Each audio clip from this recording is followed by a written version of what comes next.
Hola, bienvenidos, bienvenidas, bienvenides a un nuevo episodio del podcast de Proyecto Soma, Las drogas como son. Otro episodio más de bisagra entre la primera temporada y la segunda temporada de nuestro podcast. Esta vez relacionado a un tema que es súper especial cada año para todas las organizaciones a nivel mundial que nos dedicamos tanto a las reformas de políticas de drogas como a los servicios de reducción de riesgos y gestión del placer, que es la campaña que se celebra todos los 26 de junio, llamada Apoye, no castigue.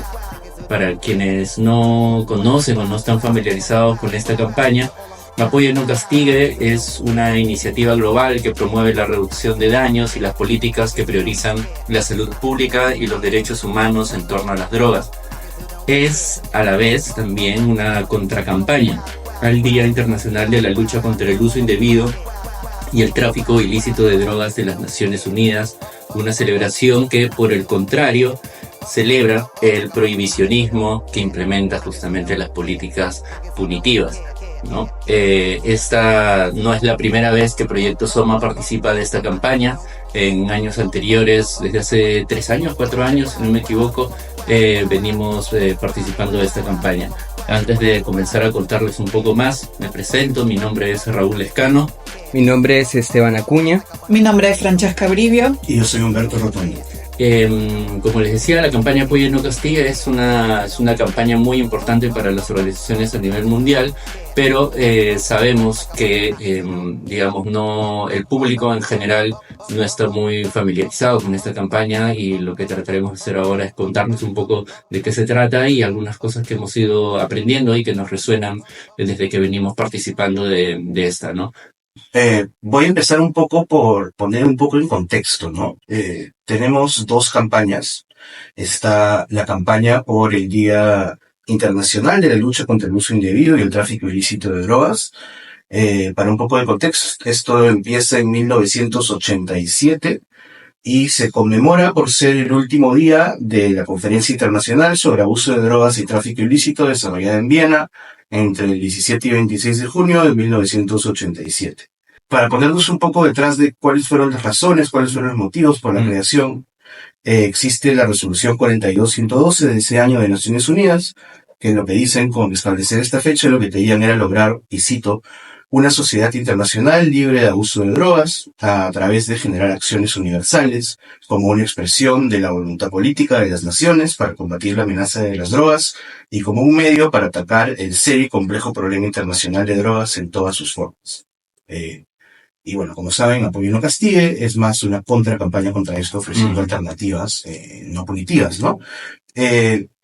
La campaña Apoye no castigue empezó en el 2012. Empezó gracias a el International Drug Policy Consortium, IDPC, la Red Internacional de Personas que Usan Drogas, INPUT, y la Asociación Internacional de Reducción de Daños, Harm Reduction International.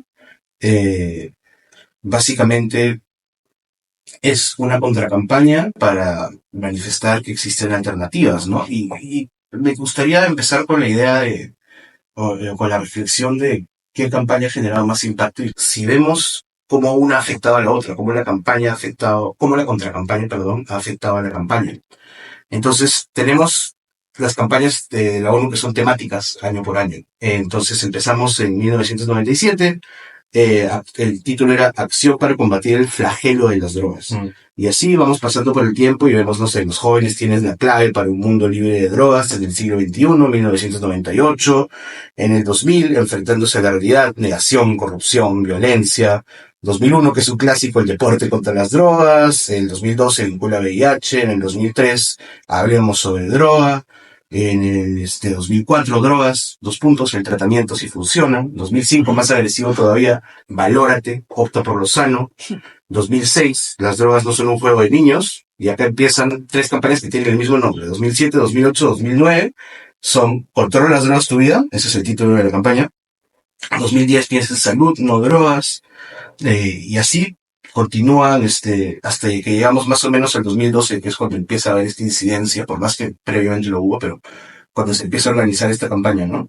Y empieza con Acción Mundial en pro de comunidades saludables libres de drogas. Ese es 2012. Y quiero que vean cómo va evolucionando desde que empieza la campaña Apoye no castigue, cómo los eslogans se van volviendo cada vez menos radicales, cada vez menos viscerales, conforme va avanzando nuestro activismo, no solo en Apoyo No Castigue, sino toda la incidencia política que hace IPC y todas las personas que estamos a favor de alternativas al modelo punitivo.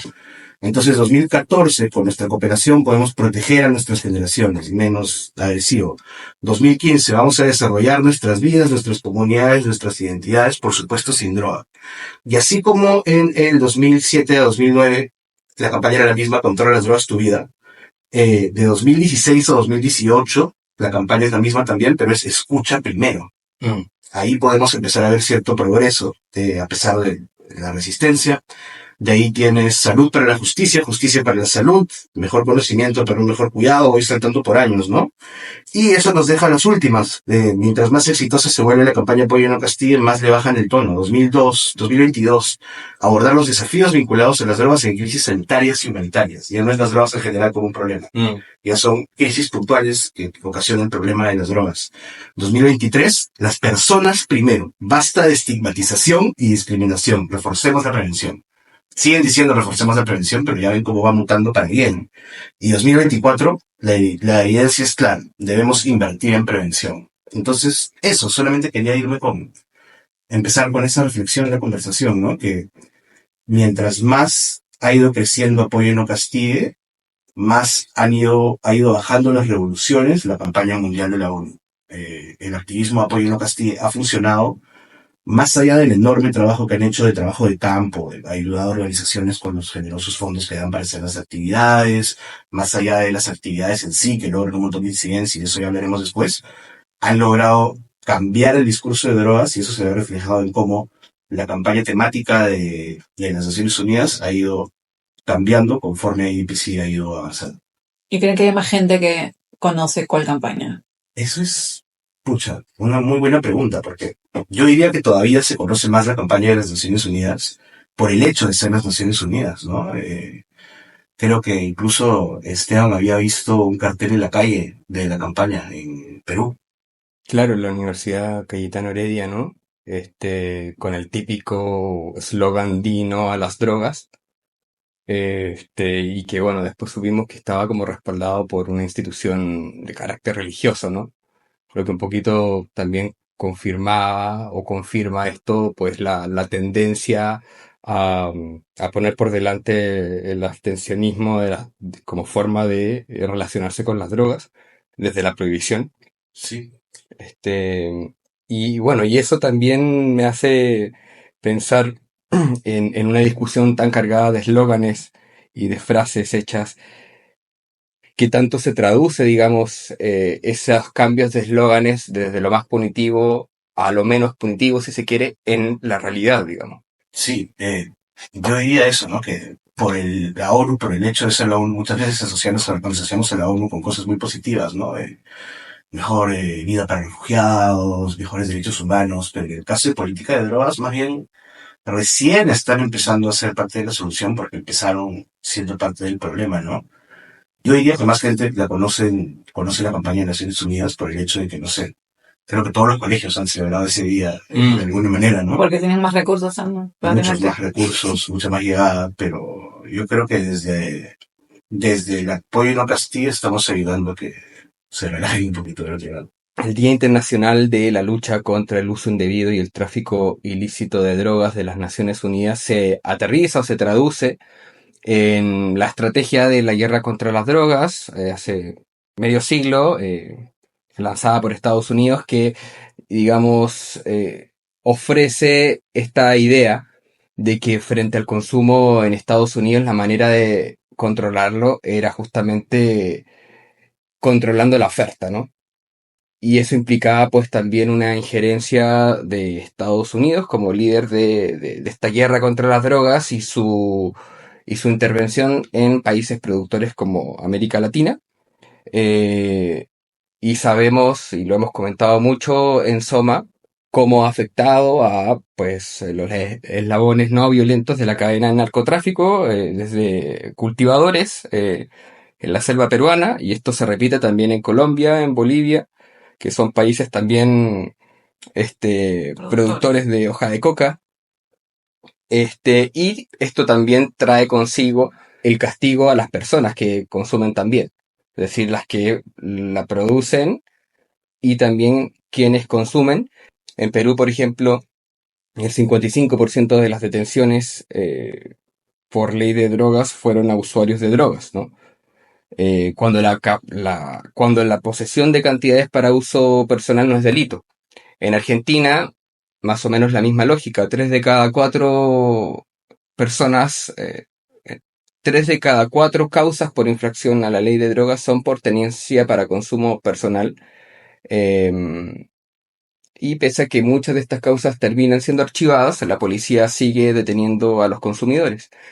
Y esto también incluso se replica en el mismo Estados Unidos, ¿no? El 85% de los arrestos por violaciones a la ley de drogas fueron por posesión.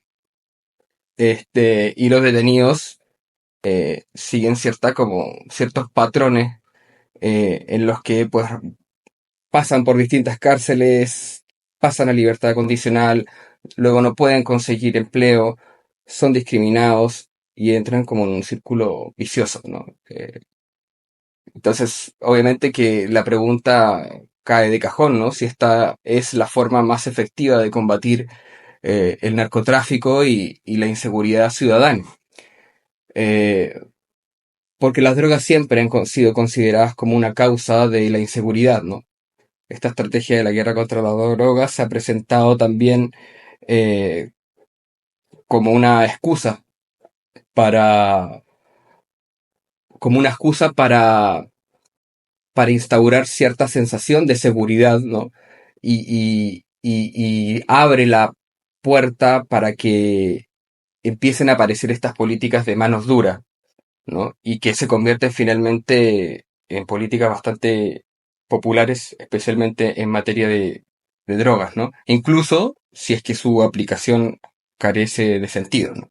A raíz de lo que dices y todos los datos que mencionas, ¿cómo hacer entender, por ejemplo, que estos datos, bajo las lógicas que hemos vivido y que nos han enseñado y bajo el imaginario que tenemos del mundo de las drogas, cómo hacer entender, digamos, que estas cifras que estás dando son cifras negativas y no son, o sea, porque muchas personas pueden escuchar estas cifras y decir como, bueno, pero está bien, ¿no? ¿Por qué no están bien estas cifras? Reducir la violencia,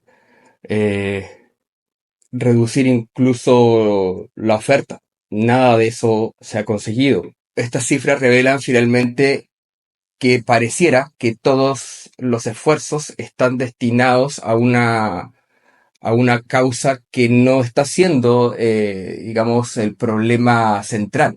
Es decir, las personas finalmente, al igual como decía, como cultivadores u otros actores de la cadena del narcotráfico son las personas más vulnerables. Y esta mano dura al final se traduce en que, como dice un estudio acá en Perú, del 2019, que se llama La lucha contra las drogas en el Perú, una batalla perdida, ahí se señala que la policía detiene para investigar en vez de investigar para detener. Y eso repercute ¿en qué? En que, primero, las personas que consumen drogas no están obligadas a, primero, a dar información, más cuando no se ha cometido ningún delito. En el Perú, el artículo 299 del Código Penal señala que el consumo y porte de drogas no es punible, no es castigable, ¿no?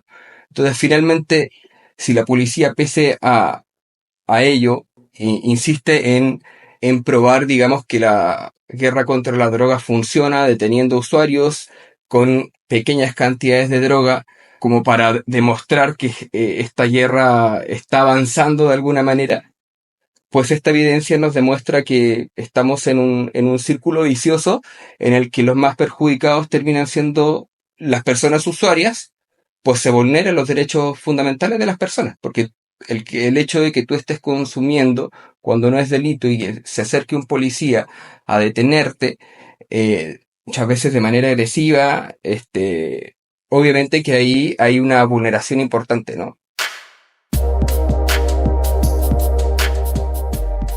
El mundo de las drogas es mucho más complejo de lo que te han contado. Durante décadas, los medios de comunicación, la escuela y los estados han difundido información sesgada o falsa sobre el mundo de las drogas, alterando nuestras nociones sobre la salud, el placer, el cuerpo, la libertad, la seguridad y en general la vida. Por eso, búscanos en redes sociales como Proyecto-Soma para estar al tanto de los más actuales y novedosos debates que se dan hoy en día en torno a las sustancias psicoactivas en todo el mundo. Ampliemos el debate. Soma, las drogas como son. Eso también me hace reflexionar un poco acerca de que por más que la campaña también pregona un poco de optimismo y se han visto ciertos avances, la guerra contra las drogas sigue siendo el paradigma dominante en todo el mundo. Me hace pensar un poco de cómo algunos organismos de Naciones Unidas han sido más abiertos con el tema de drogas últimamente, como la Comisión de Narcóticos o el Alto Comisionado para los Derechos Humanos, pero la Oficina de las Naciones Unidas contra la Droga y el Delito sigue estando desconectada de los cambios en el resto del sistema de Naciones Unidas.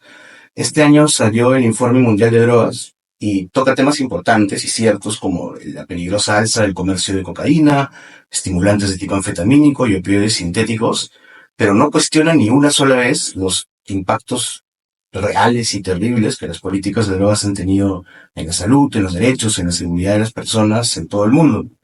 Y ahí me gustaría citar a Juan Fernández Ochoa, oficial de campañas y comunicaciones de IDPC, que también tiene mucho que ver con la coordinación de esta campaña Apoyo No Castigue, que indirectamente los datos de ese informe nos recuerdan la vulnerabilidad de nuestras comunidades a las consecuencias de las políticas de drogas punitivas, como ejemplifica la catástrofe de muertes relacionadas al uso de drogas en América del Norte, que no se hayan tomado ni un minuto para hablar de las consecuencias devastadoras de sus propias políticas y simplemente citen el alza de comercio, significa que su enfoque sigue lamentablemente orientado a disminuir la oferta y a repetir los mismos errores a pesar del cambio de discurso. Retomando un poco también lo que estaba hablando Esteban hace un rato sobre el encarcelamiento a personas usuarias de drogas, es claro, es por el enfoque que tienen, ¿no? Punitivo y hace que tenga una sobrecarga en el sistema penal, llenando cárceles con personas que muchas veces necesitan tratamiento, además, y no castigo, o un cambio del entorno que el Estado debería proveer y que no se hace cargo. También el encarcelamiento resulta en una mayor reincidencia, ya que las personas salen de la cárcel sin haber podido recibir el tratamiento adecuado y o con prácticas delictivas que quizás no tenían ni siquiera antes de entrar a la cárcel. También desintegra las redes sociales, familiares, dificulta la reintegración de la sociedad. Y las condiciones en las cárceles suelen ser inhumanas, con hacinamiento, falta de acceso a servicios de salud adecuados, violencia interna. Y usuarios de drogas que están encarcelados y que enfrentan un mayor riesgo de enfermedades infecciosas, abusos y pueden tener síndromes de abstinencia también de ciertas drogas que literalmente pueden morir si es que el retiro no es realizado de la manera que debería ser, si es que estuviera enfocado pues en la campaña, en apoyar y acompañar. Y además, otro tema que sería que ese desvío de recursos que podrían ser utilizados para más bien para prevención y programas de salud se utilizan pues en estar persiguiendo a las personas usuarias y hostigarlas y todo, y que lo mínimo que pasa con un policía te detiene, y no solo aquí sino en muchísimas partes, es empezar con toda esta amenazas, chantaje, pedido de coima, y te expones a violencias, y siendo mujer muchas veces a violencia sexual de parte de las mismas fuerzas policiales, ¿no? O ese miedo. Habría que subrayar también, digamos, que esta violencia o este castigo no solamente, digamos, de forma legal, un poco, claro, quien tiene el monopolio de ese castigo son las instituciones del Estado y principalmente la policía, pero las políticas de castigo, sobre todo en torno a las drogas y al consumo de sustancias, se traduce muchas veces también, o se filtra también, y eso es lo más difícil y riesgoso y peligroso y triste, a las familias, ¿no? Es un discurso que ha calado mucho en las personas y en el relacionamiento que se puede tener con familiares, con amistades, etcétera, que consumen sustancias, ¿no? Entonces, en ese sentido, cómo, digamos, tenemos data de estas instituciones del Estado y cómo esto se traduce en esas acciones. Sin embargo, muchas veces las circunstancias más tristes se encuentran en los espacios mucho más íntimos, ¿no? Hace poco, por ejemplo, estábamos en una feria familiar en la que conversamos con distintos tipos de público, y es bien particular también conversar justamente con familias, con personas adultas mayores, con padres, madres, con sus hijos presentes, etcétera.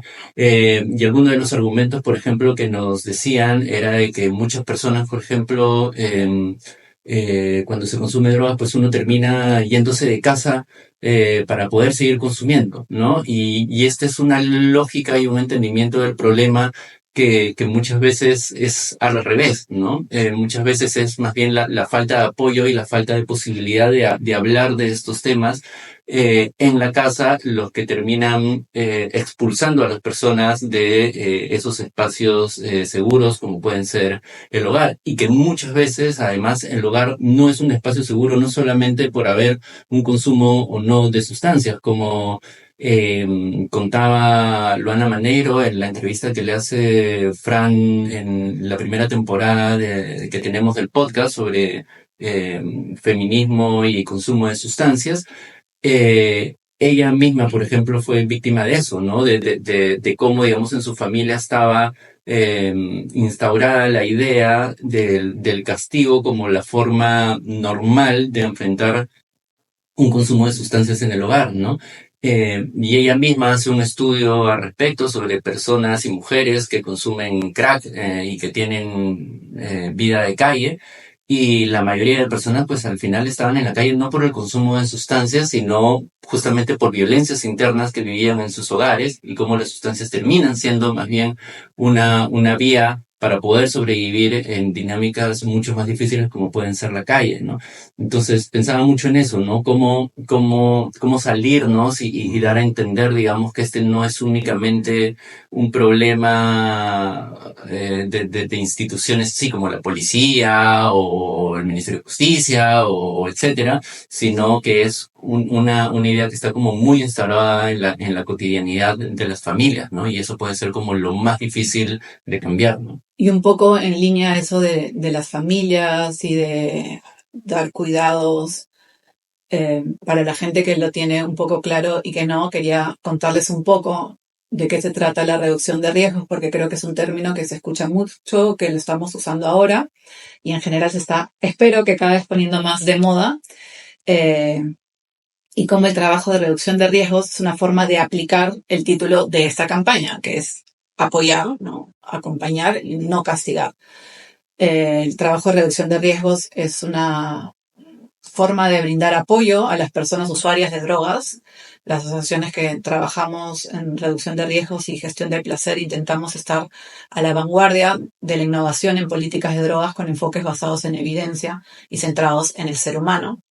Intentamos cambiar las narrativas en torno al consumo de drogas, mostrando que es posible abordar el tema desde una perspectiva de salud y de derechos humanos, además del trabajo directo con las personas que usan drogas.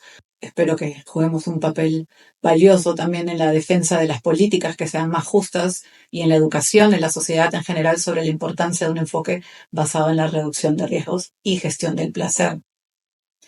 Promover una visión más humana, eficaz del tratamiento de las políticas de drogas para priorizar la salud y el bienestar en lugar de centrarse en la abstinencia. Estos enfoques lo que buscan es minimizar los riesgos asociados que pueden tener el uso de drogas, mientras se reconoce también el derecho de las personas a buscar placer.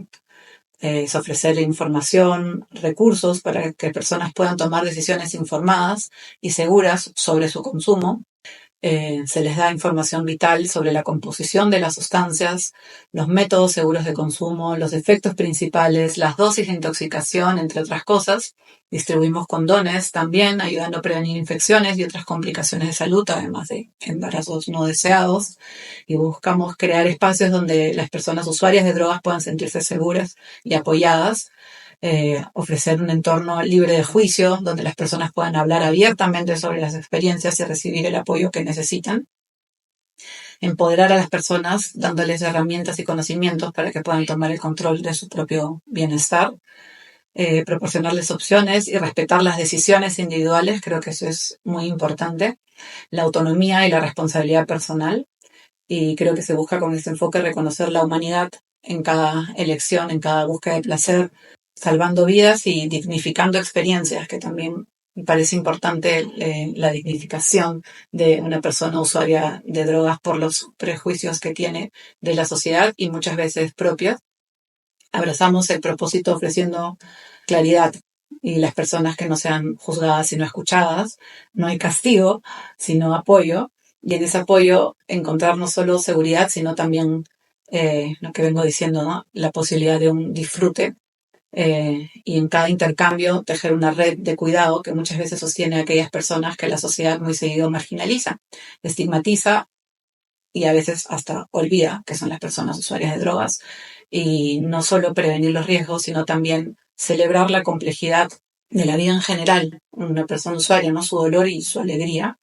Y a la hora de reducir los riesgos y gestionar el placer, también es como una declaración poderosa de que cada vida importa y que cada búsqueda de felicidad y bienestar merece respeto, compartamos o no la manera en que esa persona se realice y ejecute esa búsqueda personal, y que ojalá que entre todas, que creo que es lo que tratamos de hacer, es construir un mundo más completo, más compasivo, más justo, y donde la salud y el bienestar de las personas se valore por encima de la criminalización, más bien, y del estigma. Es loco cómo se traduce eso al final, digamos, en el trabajo in situ, ¿no? En el trabajo en el campo, digamos, porque muchas veces también como, digamos, tanto los eslóganes de un lado como del otro están como muy amparados en conceptos grandes, ¿no? Como la seguridad, el bienestar, etcétera.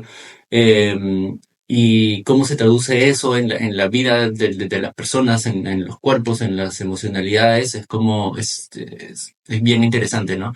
El verlo en las mismas fiestas, por ejemplo, que es a donde vamos, cómo se traduce un simple cambio de actitud ante las personas, y decías algo como súper clave, ¿no? Que es la dignificación, ¿no? Como cada pequeño gesto de dignificación a una persona se traduce en un agradecimiento bien particular, ¿no? Creo que es algo que todas las personas que trabajamos en torno a la reducción de riesgos, atendiendo a personas en distintos campos, es como, digamos, la sonrisa, el agradecimiento, el escuchar simplemente en una fiesta que alguien te diga, oye, si sientes algo mal, comunícalo con tus compañeros, eh, y, y que se miren a la cara unos a otros como diciendo, me vas a cuidar, ¿no? Es chévere, y hay como una complicidad que muchas veces no está puesta sobre la mesa, ¿no? Que siempre está ausente, y eso, ¿no?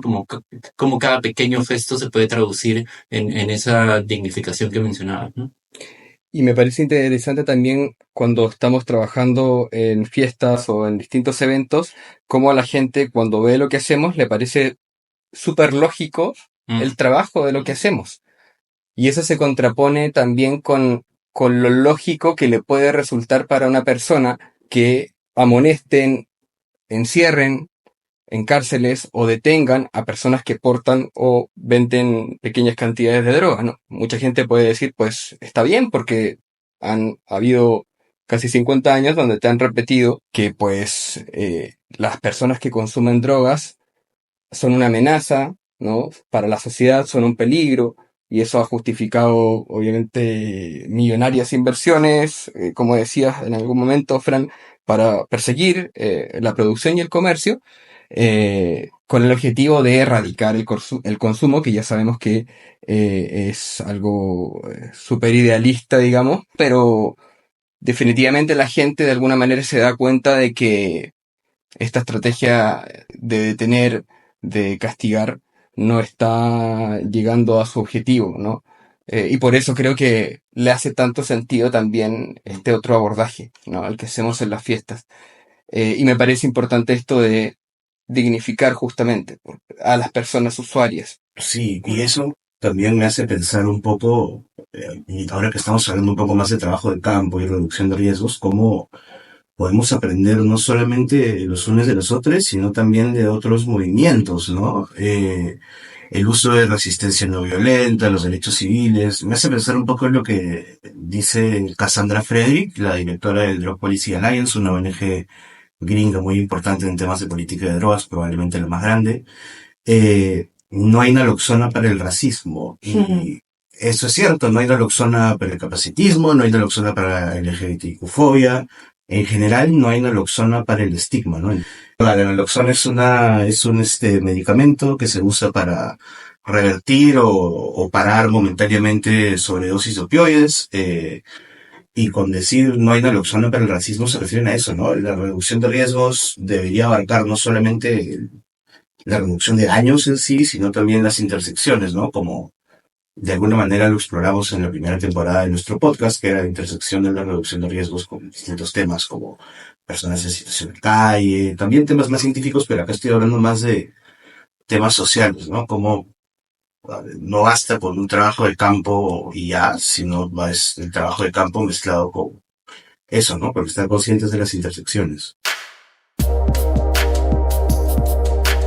¿Sabías que en la mayoría de accidentes relacionados al consumo de drogas, el principal problema fue que la persona no sabía cuánto era la dosis personal o incluso desconocía si la sustancia que había adquirido era realmente la que buscaba? El mayor riesgo de las drogas es la ignorancia que se ha impuesto sobre estas.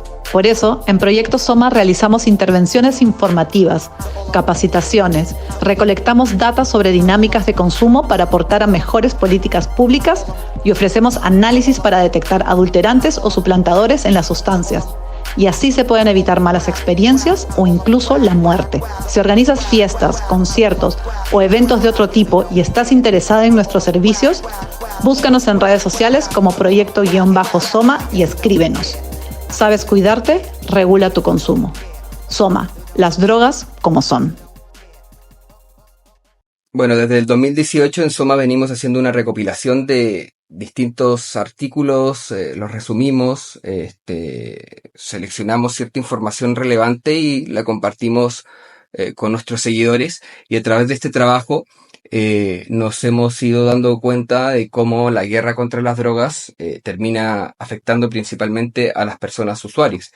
Y así, durante estos últimos 4 o 5 años, recopilando toda esta información, hemos visto, por ejemplo, cómo la mayoría de las detenciones policiales por infracción a la ley de drogas afectan a los consumidores para desviar la atención del combate al narcotráfico, cómo las leyes punitivas contra las drogas han incrementado a nivel mundial en 53% el número de mujeres encarceladas, cómo un condenado por drogas, así no haya cometido un delito violento, es considerado por las leyes casi igual que un homicida, cómo las leyes punitivas terminan encarcelando principalmente a los consumidores de drogas y dificultando su reinserción social, cómo en Colombia un decreto permite a la policía multar y decomisar a los usuarios con el supuesto objetivo de frenar el consumo, en Ecuador, cómo a pesar de haber instaurado en su constitución una política de salud sobre las drogas, es uno de los países más castigados por los abusos policiales contra usuarios de drogas, cómo en Estados Unidos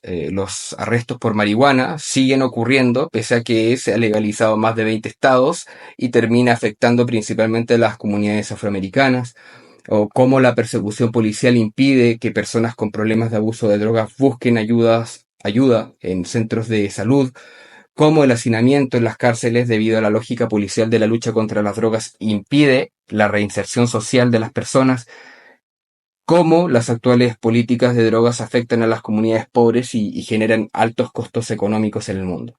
Es interesante las cosas que mencionas, ¿no? Porque todo eso está basado, digamos, en ciertas premisas que se han ido alterando a partir justamente de la gran herramienta que ha tenido la guerra contra las drogas, que ha sido como una narrativa en torno a distintos conceptos, ¿no? La guerra contra las drogas, como lo hemos mencionado también en varias ocasiones y a raíz también de la campaña del 26 de junio de apoyo a No Castigue, es cómo las políticas de drogas afectan las nociones que podemos tener sobre distintos aspectos de la vida, ¿no?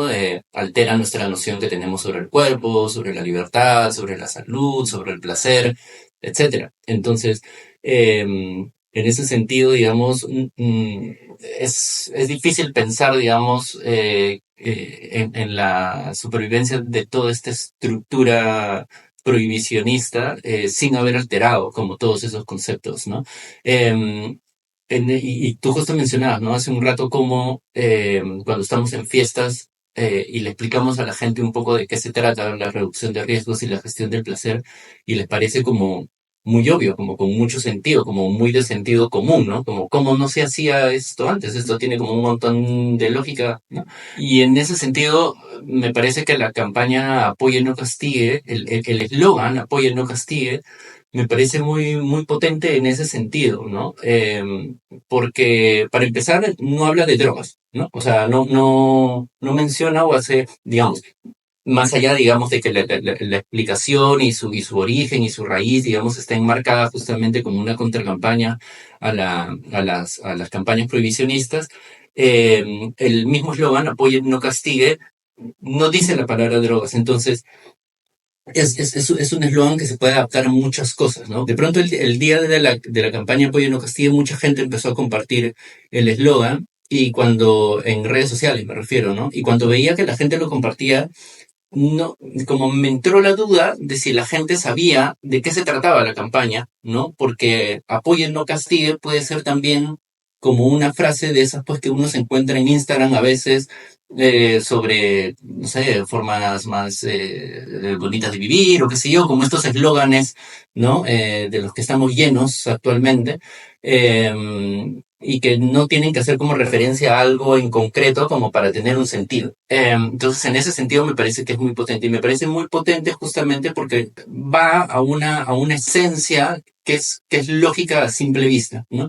Entonces, en ese sentido sí me parece que es como muy importante también en un momento como es el actual, en el cual, digamos, las consignas o los conceptos sobre los derechos humanos, sobre las libertades, etcétera, están siendo como muy alterados también como de raíz, justamente por el crecimiento de ideologías y extremismos en distintos campos, ¿no? Entonces, muchas veces en ese tipo de debates, digamos, a nivel político, se terminan como muy enclaustrados en temas de derecha, izquierda, etcétera, y se pierde, digamos, como se pierde de vista los sentidos comunes que hay en el fondo de esas visiones, ¿no? Y justamente, por ejemplo, eso es muy importante dentro de las narrativas sobre drogas, porque el prohibicionismo, por ejemplo, ha alterado sentidos comunes tan básicos como pueden ser, por ejemplo, que ser cuidadoso no es gestionar los riesgos, sino es como quedarse quietito y no hacer nada, ¿no? Que el consumo de drogas, que es una práctica milenaria, hay que evitarlo.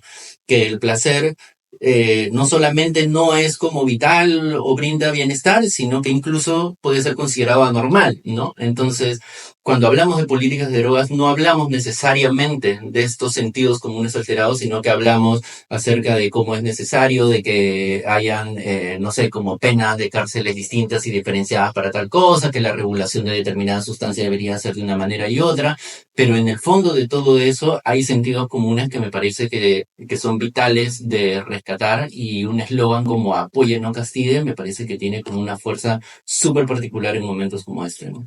A mí lo que me gusta bastante de la campaña es que en cada palabra, ¿no? Apoye, no castigue, nos invita para mí a un mundo donde las políticas de drogas no se construyan sobre el sufrimiento y encarcelamiento, no desde este lado punitivo, sino sobre el cuidado, sobre el respeto. Estoy optimista hoy día y lo siento como una declaración contra la violencia institucional que ha, como hemos venido mencionando, desgarrado a comunidades enteras, una promesa de que es posible un enfoque diferente, uno que valore la vida y la dignidad por encima del castigo y de la exclusión, y donde las políticas de drogas sean guiadas por la ciencia y la compasión y no por el miedo y la violencia. Creo que es como muy preciso y potente solo esas como 3 palabras. Sí, totalmente. De manera de un pequeño dato, En la última década, los estados que tienen pena de muerte han ejecutado a más de 3.113 personas por delitos relacionados a drogas. Entonces, hay algunas cosas, la pena de muerte es un ejemplo que no basta con el solo ver la prohibición, ¿no? Sino también todas las leyes que alimentan las consecuencias de la prohibición. Sí, y pienso también, o sea, cómo muchas veces nosotros mismos hemos vivido un poco como esa contradicción de cuando preparábamos un poco como los temas para conversar en esta oportunidad, y yo les decía como, pucha, hasta qué punto, o sea, como qué sentido a veces, en contextos como el actuales, a veces uno se pregunta como qué sentido tiene como hablar de premisas como esta, como apoye no castigue, en un mundo como el actual, donde cada vez más bien va cobrando nuevamente mucha fuerza la idea del castigo, ¿no? La idea de la guerra, la idea del recorte de libertades, la idea del odio, etcétera, ¿no? Y pienso, por ejemplo, en circunstancias que hemos vivido como Soma, ¿no? Cuando hemos estado atendiendo, haciendo reducción de riesgos en festivales de música, mientras en el centro de la ciudad se daban marchas y nos llegaban noticias sobre cómo habían personas que estaban siendo detenidas por reclamar contra el gobierno, etcétera.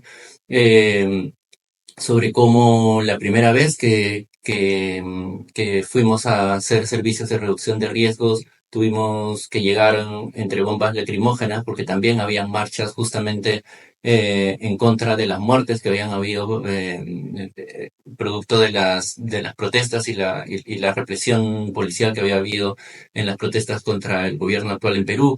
Entonces a veces es como muchas veces contradictorio y frustrante digamos, actuar de cierta manera o actuar bajo ciertas premisas, basado en ciertas premisas más humanas, mientras alrededor todo indica que toma un camino totalmente contrario, ¿no? Pero creo que justamente campañas como Apoye no castigue permiten dar un nuevo sentido y un sentido de urgencia mayor a recuperar estos sentidos comunes, ¿no? Dado que mencionaba justamente el tema de la inseguridad, hoy en día estamos viendo en América Latina, sobre todo diría yo, una ola de inseguridad o una ola de percepción de inseguridad súper fuerte, donde justamente se abre espacio para las medidas de la mano dura, ¿no? Y eso obviamente termina perjudicando o duplicando el golpe o la represión contra las personas, digamos, más marginadas, entre estas obviamente las personas que consumen drogas.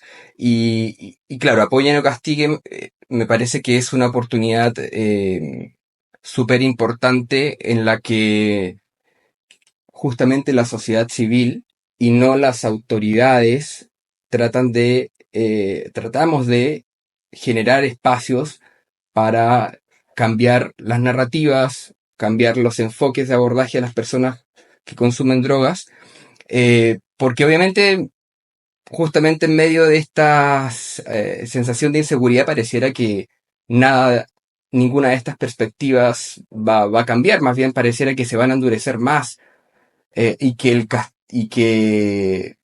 cuestiones morales como el consumo de drogas se empiezan a endurecer más y se sigue cuestionando a las personas que consumen drogas, se sigue viendo a las personas que tienen usos problemáticos como personas enfermas o como delincuentes, y pareciera que no hubiera otra alternativa, y ahí es cuando las organizaciones de la sociedad civil pues presentan una alternativa como lo que estamos haciendo nosotros. Igual yo quisiera mencionar que hay alternativas a la criminalización que de repente no van a resolver todo inmediatamente, pero sabemos ya que hace muchos años, en 1999, Portugal despenalizó el consumo de drogas, aplicó programas de atención médica y se incluyó a las personas con consumos problemáticos de drogas en el sistema sanitario, ¿no? Cosas como esa, obviamente, en Perú parecen imposibles, Y es tanto así que incluso en Estados Unidos, el país que declaró la guerra contra las drogas, o a las drogas como enemigo público número 1, ya inició en algunos estados, como en el de Oregón, la despenalización de la posesión personal de todas las drogas, incluida la cocaína y la heroína, y eso prometía también prometía el fin de los encarcelamientos por pequeñas posesiones y apostar más bien por multas y evaluaciones médicas gratuitas. Pero ahí hay también un problema, o cuando vienen estas medidas también nos damos de cara con la realidad, pues no, porque esto empezó en el 2020, estamos en el 2024, ¿y qué pasó en ese tiempo? Se echó a andar esta apuesta de despenalización, pero frente al incremento de muertes por sobredosis en Estados Unidos, ¿no?, por la epidemia de los opioides, se votó este año a favor de derogar esa ley. Y ahí una de las explicaciones que daban los expertos es que en Estados Unidos, a diferencia de Portugal, la salud pública no funciona. No existe. No se establecieron centros de prevención de sobredosis, ni salas de consumo seguro, ni programas de tratamiento, y apostaron más bien por redirigir fondos a vigilancia policial. Entonces ahí también, como reflexión final, también me parece que el cuidado tiene un costo económico, que al parecer nadie quiere pagar.